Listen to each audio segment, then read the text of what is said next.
Алла таалама чексиз мактоолор жана шүгүрлөр болсун. Ниет тасмабыздын ачылышын жакшы кылып алдык. Эми ушул тартылып жатканда эки чоң ушундай бир резонанс жаралганда. Биринчиси ушул кадрдан үзүндү чыкканда, ушул каарманды кармап больницадан кетип баратканда ошону чыгарып койсок ба, элдер чын эле ушул мени Азамат Арыковду кармап алыптыр. Байкушту эмнеге кармап алды болду экен деп элдер боор оруп, мага чалгандар канча болуп кетти. Анан бир 2 миллиондой бир көрүүчү көрүп, ушундай бир чоң резонанс жаралган да. Андан кийинки резонанс бул бир атайын уюштурганбыз да. Ушул Эртай менен кеңешип, сүйлөшүп, анан ошол кинодон үзүндү чыгарганбыз. ДТП боюнчачы. Эми ал дагы аябай чоң резонанс жаратты. Эми бул мен ойлойм, биз негизги максатыбыз ниет деген тасманы ак ниет менен тарттык. Чын жүрөк менен тарттык. Чын жүрөктөн тартылган нерсе, чын жүрөктөн айтылган нерсе ар дайым жүрөккө жетет да. Бул ачылышындагы кубанычтан болгон көз жаштар айтып турду да.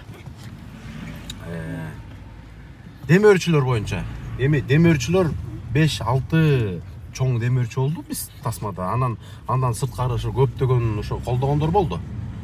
Бирок ошо 6 демөөрчү мен ар дайым айтып келгем. Кут курулуш компаниясынын Жомарт Сулайманов, Жазира Travel компаниясынын мүдүрү Ойтомеров Мадали байке, Смит Хаустун мүдүрү Руслан Айманов, андан сырткары Самаган Үркүн байке. Анан кадимки эле биздин ажообуз президентибиз Садыр Нуркожоевичтин уулу Рустам Жапаров дагы мындай кандайдыр бир деңгээлде салым кошту эл катары. Али Акбар деген ошо жаш бала жеке ишкер салым кошту. Билим Майнаев деген ошол жеке ишкер, ошол бизде ошо чыгармачыл чөйрөдө көп жүрөт, аябай меценат жакшы бала. Ал да салым кошту. Анан ошол жөнөкөй ушу жарандардагы мына жөнөкөй кичинекей швейный цех бар. Жол болсо ушу көчөдөгү эле ушу меникин дагы кош болгачы ушу жакшы иш баштап атыпсыңар, жакшы ниет экен, таза исламды көрсөтөт экенсиңер. Болуп аткан бурулуш окуяларды, коомдогу болуп аткан маселелерди көрсөтөт экенсиңер деп 1000 сом болобу, 500 сом болобу, жөн эле дуа берип коебу, салым кошкондор көп болду. Бул бир эле кишинин акчасына тартылып калган жери жок да, туугандар. Бирок жанагы жогоруда айтып кеткен 6 инсан буларды Алла таалам тандап берди бул тасмабызга. Анткени биз көпчүлүккө кайрылганбыз. Көпчүлүк бизнесмендерге кайрылганбыз. Көпчүлүк аттуу баштуу байкелерге да кайрылганбыз. Бардыгына жеткен маалымат, бирок Алла таалам аларды каалабай ушул 6 инсанды каалады. 6 инсандын оозунда келмеси бар, жүрөгүндө ыйманы бар, намазы бар. Репутациясы да таза адамдар. Сонун адамдар. Өзүңүздөр деле баамдасаңыздар керек. Бирок жакында ошол интервьюну бергенде журналисттер мен атап кеткен демөөрчүлөрдүн бардыгын тең кыркып туруп, бир эле Садыр Нуркожоевич Жапаров президентибиздин уулу Рустам Жапаров деле калтырып, анан бир инсанды кошуп эле калтырып койгон да.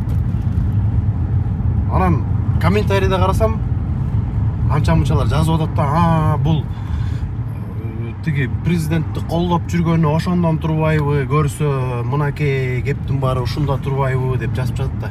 Туугандар, ниет каякта жүрөт сиздердики? Ниет каякта жүрөт?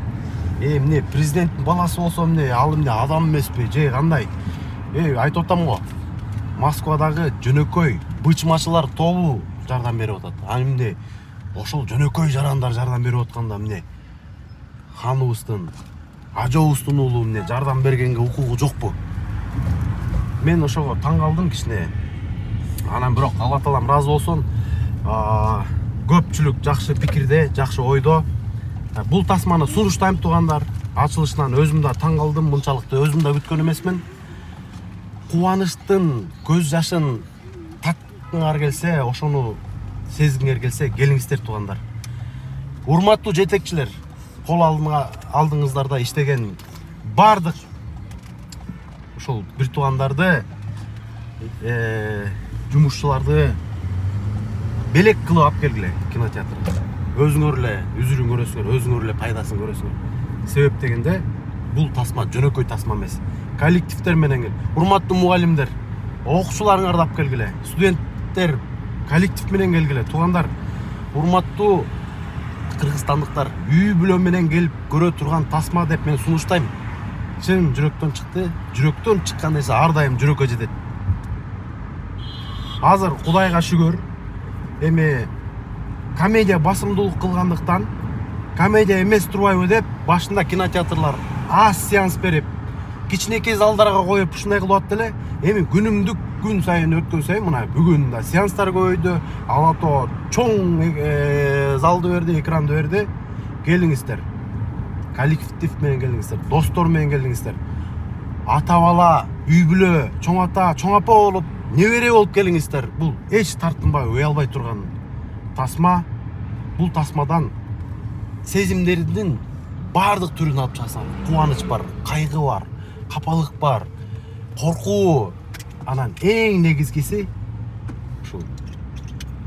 Бул жашоодогу максатыбыз эмне деген бир көрсө, биздин бул жашоодогу максатыбыз момундай турбайбы деген ар ким ар кандай позитивдүү ойдо бул тасмадан чыгат.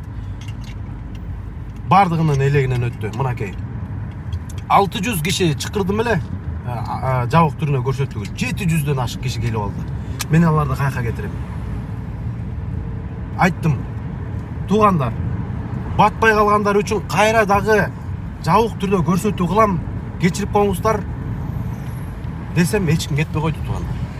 Мен биринчиден сүйүнөт экенсиң, экинчиден ыңгайсыздык абалда болот экенсиң. Кимде жакындардан чакыра албай калсам кечирим сурайм. Шарт ушундай болуп калды. Бирок кинону келип көрсөңүздөр, өзүңүздөр руханий пайда алып, руханий азык алып эле тим болбостон экономикага да салым кошосуздар туугандар. Бардык жактан пайда алып кетесиздер. Эң негизгиси акыреттик пайда алып кетесиздер.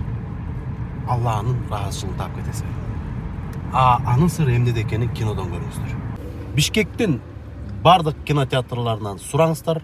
Андан сырткары региондордо, Токмокто, Нарында, бардык жактарда, мына эң негизгиси Ошто 2 кинотеатрда коюлуп жатат. Нур менен Семетейде коюлуп жатат туугандар.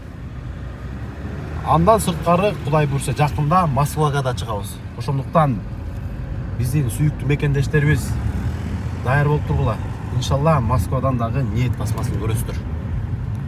Ассаламу алейкум рахматуллахи ва баракатух.